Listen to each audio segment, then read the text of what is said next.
Class 6 Chapter 7 Fractions Fractionsல equivalent fractionோட continuation தான் இந்த video. So இங்க understanding the equivalent fractions using equal shares. So fractionை shares use பண்ணி நம்ம படிக்க போறோம். So இங்க one roti equally shared by 4 children. இந்த picture பாருங்க, ஒரு ரொட்டியை 4 childrenக்கு ஈக்குவலா டிவைட் பண்ணி கொடுத்திருக்காங்க. So what fraction of the whole did each child get? So ஒரு சைல்டுக்கும் எவ்வளோ போர்ஷன் கிடைக்குதுன்னு கேக்குறாங்க. So மொத்தம் 4 பீசஸா டிவைட் பண்றாங்க. அதுல ஒரு சைல்டுக்கும் 1 பீஸ் கிடைக்கும். So 1 upon 4 or 1 by 4. 4 shares வந்து ஈக்குவலா இருக்கு. அதுல ஒரு ஷேர் தான் கிடைக்கும். So 1 divided by 4. இப்போ இந்த 1 divided by 4 நம்ம எப்படியெல்லாம் எழுதலாம் அப்படின்னு சொல்றாங்க. So 1 divided by 4னு சொல்லலாம். இது டிவிஷன் ஃபேக்ட்ல சொல்லும்போது 1 divided by 4. அடிஷன் ஃபேக்ட்ல சொல்லும்போது இட்ஸ் 1 by 4 plus 1 by 4. அந்த ஃபுல் 1 வந்து இப்படி 1 by 4 plus 1 by 4 4 பார்ட்டா எழுதலாம். மல்டிப்ளிகேஷன் ஃபேக்ட்ல சொல்லும்போது 4 ஷேர்ஸ் இருக்கு, ஒரு ஷேரும் 1 by 4 இருக்கு. இப்படி சொல்லலாம் நம்ம. Figure it out. 3 rotis are shared equally by 4 children இங்க. So இருக்கிற ரொட்டி 3, ஆனா ஸ்ப்ளிட் பண்ணிக்கிறது 4 பேர் ஸ்ப்ளிட் பண்றாங்க. Show the division in the picture and write the fraction for how much each child gets and also write the corresponding division facts எழுதணும், addition facts and multiplication facts. Okay, இப்போ நம்ம கிட்ட எவ்வளோ ரொட்டி இருக்கு அப்படின்னா 3 rotis இருக்கு. அதை எத்தனை சில்ட்ரனுக்கு டிவைட் பண்ணணும் அப்படின்னா 4 children. அப்போ 3 rotis divided by 4 children. So 3 by 4 அப்படின்னு நம்ம எழுதலாம். ஸோ அப்போ ஒரு சில்ட்ரனுக்கும் எவ்வளோ போர்ஷன் கிடைக்கும் அப்படின்னா 3 ஷேர்ஸ் கிடைக்கும் ஒரு போர்ஷனுக்கும். ஒரு ஃபர்ஸ்ட் பர்சனுக்கு இது, செகண்ட் பர்சனுக்கு 1 2 3, தேர்ட் பர்சனுக்கு 1 2 3 அண்ட் ஃபோர்த் பர்சனுக்கு 1 2 3. ஸோ ஒரு பர்சனுக்கும் 3 பார்ட்ஸ் கிடைக்கும். இது எப்படி எழுதணும்? கீழே எப்படி 4ன்னு எழுதணும்? மொத்தம் 4 பேர் ஷேர் பண்ணிக்கிறாங்க. எதை ஷேர் பண்றாங்க? 3 ரொட்டியை ஷேர் பண்றாங்க. So 3 by 4. இதுக்கான division fact. So division fact எப்படி எழுதணும்? 3 divided by 4. அடிஷன் ஃபேக்ட் எப்படி எழுதணும் அப்படின்னா 3 times of 1 by 4 அப்படின்னு அர்த்தம் இது. ஸோ இந்த 3 by 4 1 by 4 plus 1 by 4 plus 1 by 4. அப்ப நமக்கு இதை ஆட் பண்ணா 3 by 4 அப்படின்னு வரும். மல்டிப்ளிகேஷன் ஃபேக்ட்ல எழுதும்போது 3 into 1 by 4. Okay, next question. Draw a picture to show how much each child gets when 2 rotis are equally shared by 4 children. So இதுக்கு picture வரைஞ்சு காட்ட சொல்றாங்க. 2 ரொட்டி, 2 ரொட்டி 4 childrens. ஸோ இது ஒரு ரொட்டி, இது ஒரு ரொட்டி. ஸோ 2 ரொட்டி by 4 childrens. So person 1, person 2, person 3, person 4 share பண்ணும்போது எப்படி இருக்கும் அப்படின்னா ஒருத்தருக்கும் ஹாஃப் வரும், ஹாஃப் ரொட்டி வரும். ஸோ இப்போ இதுக்கான ஃபர்ஸ்ட் வந்து இதை எப்படி டிவைட் பண்ணலான்னு கேட்குறாங்க. டிவைட் பண்ணணும்னா டோட்டலாக எத்தனை பேருக்கு டிவைட் பண்ணுறாங்க? 4 பீப்புளுக்கு டிவைட் பண்ணுறாங்க. எதை டிவைட் பண்ணுறாங்க? 2 ரொட்டீஸை டிவைட் பண்ணுறாங்க. ஸோ 2 by 4 அப்படின்னு எழுதலாம். இதோட டிவிஷன் ஃபேக்ட்ஸ். ஸோ டிவிஷன் ஃபேக்ட்ஸ்ன்றது division facts it's 2 divided by 4. And அடுத்தது அடிஷன் ஃபேக்ட்ஸ்.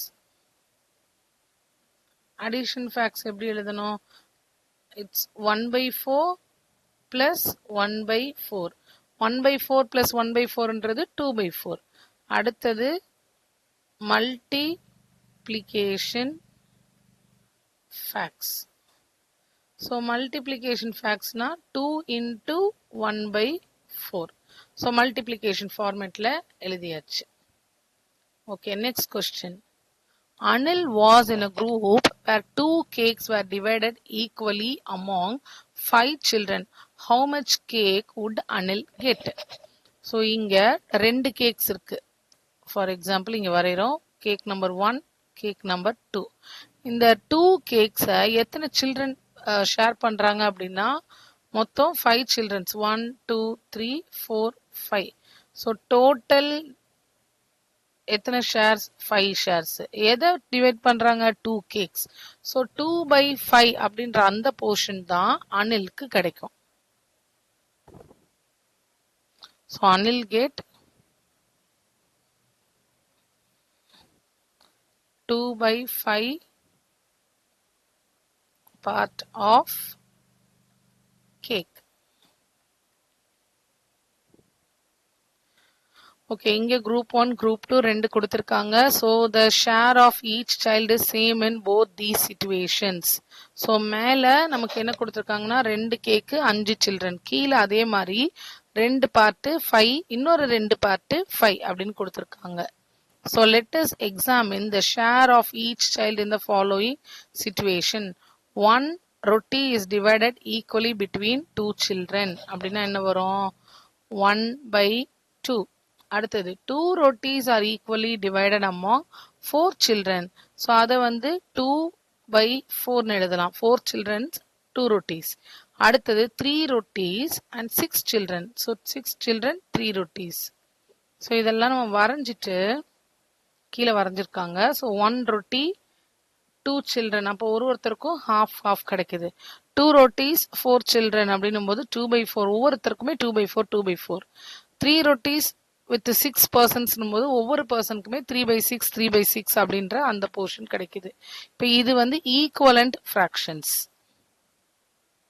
ஸோ இங்க 1/2 2/4 3/6 எல்லாமே என்னது? ஈக்குவலண்ட் ஃப்ராக்ஷன்ஸ், எல்லாம் ஒண்ணுதான். Find some more fractions equivalent to 1/2. So 1/2 நம்ம ஏற்கனவே மேல எழுதுனது இல்லாம வேற ஃப்ராக்ஷன்ஸ் எழுத சொல்றாங்க. ஸோ வேற ஃப்ராக்ஷன்ஸ் நம்ம எழுதலாம். என்ன எழுதலாம்னா 4/8ன்னு எழுதலாம். ஸோ ஒன்றும் இல்லை, இந்த 1/2வை நம்ம என்ன பண்றோம்? இன்டூ அங்க இருக்குது மேற்கனவே இருக்கு பாரு, இன்டூ 2, மேலேயும் கீழேயும் 2 கொடுக்கும்போது 2/4ன்னு வருதா? அதே 1/2வை மேலேயும் 3 கீழேயும் 3ஆல மல்டிப்ளை பண்ணா 3/6. அதே 1/2வை மேலேயும் கீழேயும் 4ஆல பண்ணும்போது 4/8. ஸோ 4/8. 1/2வை மேலேயும் கீழேயும் 5ஆல பண்ணும்போது 5/10. So it's 5/10. அடுத்தது அப்போ என்ன வரும்? 6ல மல்டிப்ளை பண்ணும்போது 6/12. 7ல பண்ணும்போது 7/14. ஸோ இந்த மாதிரி நம்மளால ஈக்குவலன்ட் ஃப்ராக்ஷன்ஸ் எழுத முடியும். இப்போ இங்க 2 rotis divided equally among 3 children. அதே மாதிரி அடுத்த பார்ட்ல 4 rotis divided equally among 6 children. அப்போ இது எப்படி எழுதணும்? 4/6 4/6 4/6. இங்கேயும் 4/6 4/6. ஸோ ரெண்டும் ஈக்குவலன்ட் ஃபார்ம் தான். இங்க 6 rotis with 9 children. ஸோ 6/9 6/9 6/9 6/9 எல்லாமே 6/9. கீழே அதை தான் வந்து கொடுத்துருக்காங்க. எல்லாமே ஈக்குவலன்ட் ஃப்ராக்ஷன். ஓகே, இதோட figure it out. Find the missing numbers. 5 glasses of juice shared among 4 friends is same as அப்படின்னு கொடுத்துட்டு dash glasses of juice shared equally among 8 friends. So இந்த 8 எப்படி வந்திருக்கும்? இங்க பாருங்க 5/4. இங்க 8 இருக்கு. 8 எப்படி வரும்? இங்க மல்டிப்ளை பை 2 போட்டா 8 வருது. அப்ப இங்கேயும் மல்டிப்ளை பை 2 கொடுக்கணும். அப்ப இங்க 10 வரணும். So 10 glasses of juice shared equally among 8 friends. Okay, next question பாருங்க. 4 kg of potatoes divided equally in 3 bags. So 4/3. அதே இது 12 kgs of potatoes divided equally in dash bags. So 12 kg கீழே denominator கொடுக்கல. இந்த 12 எப்படி வந்திருக்கும்? இந்த 4 எப்படி 12ஆ மாறி இருக்கும்? into 3 கொடுத்தா 12 ஆயிடும். அப்ப கீழேயும் நான் into 3 கொடுக்கணும். So 3 into 3 9. So it's 12/9. இங்க 9 bags. Next 7 rotis divided among 5 children கொடுத்துட்டாங்க is same as dash rotis divided among dash children. இங்க ரெண்டுமே கொடுக்கல, நியூமரேட்டர் கொடுக்கல, டினாமினேட்டர் கொடுக்கல. ஸோ நாமளே ஃபில் பண்ணிக்கலாம். ஸோ 2 இன்ட்டு 2ன்னு எழுதிக்கலாம், 3 எழுதிக்கலாம், 4 எது எழுதினாலும் மேலேயும் கீழேயும் ஒரே நம்பர்ல தான் மல்டிப்ளை பண்ணணும். So 7 into 2 it's 14, 5 into 2 10. So 14 rotis divided among 10 children. So 14 by 10.